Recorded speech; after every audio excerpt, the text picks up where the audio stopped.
and take a decision on which way they want to proceed. Equitable and fair distribution of vaccines and other health products that are being developed for COVID. One of the things that we launched in May is something called the CTAP, that is a COVID Technology Access Pool.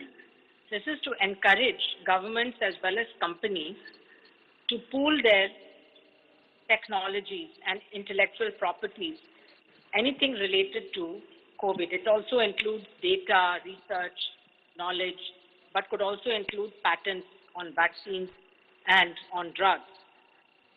And we hope that this technology access pool will be a mechanism for people to be able to share their discoveries and share their knowledge freely, so that more people can be benefited. And we have seen this happen actually in a large number of cases. People have actually created something and said, this is for use and benefit of the public at large. When it comes to drugs and vaccines, which are developed mostly by private companies, things become a little more complex.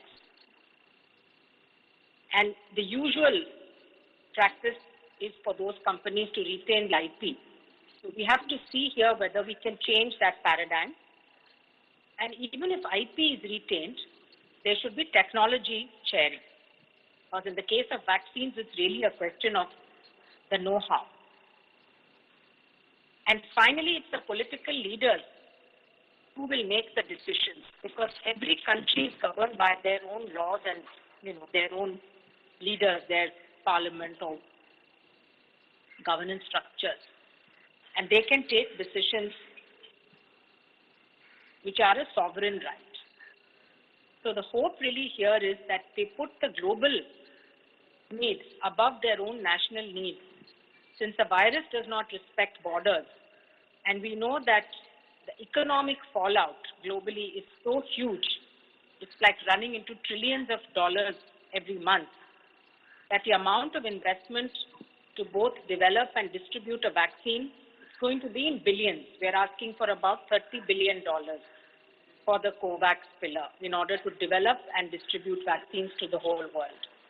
So it's only a fraction of the actual economic losses which are occurring because of COVID.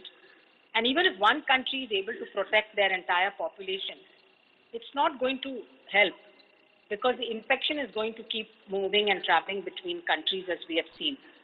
So it is in everybody's self-interest to ensure that there is sort of a global access to whatever tools are being developed.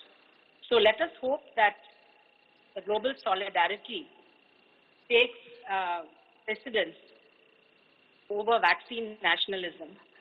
And so what we would like to see is solidarity and vaccine multilateralism, where wherever, regardless of where vaccine is developed, whichever country, it's made available to the world based on some of the criteria that we had talked about earlier. And I'm sure that India would be a leader in that philosophy and that goal. The Prime Minister has often spoken about innovating for not only Indians, but for the world.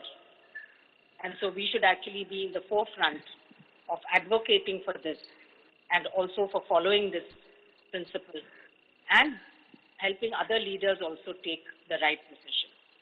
Thank you. Thank you, madam. Thank you so much for joining us, and thanks for taking the time out and actually giving us sharing a lot of thoughts with us. Once again, I promise all three of you, the industry leaders here, that we will continue to champion this angle of decentralize, fund, and also be flexible in terms of our regulatory framework with Government of India. We will be your advocate from state government in ensuring that your voice is heard and the life sciences ecosystem in Hyderabad and Telangana is further strengthened. So thank you very much, Dr. Swaminathan. Thank you, Mahima. Thank you, Anand, and thank you, Krishna, once again for joining us. Look forward to strengthening and augmenting our ecosystem here. Thank you. Thank you, ma'am. Cheers. Bye-bye.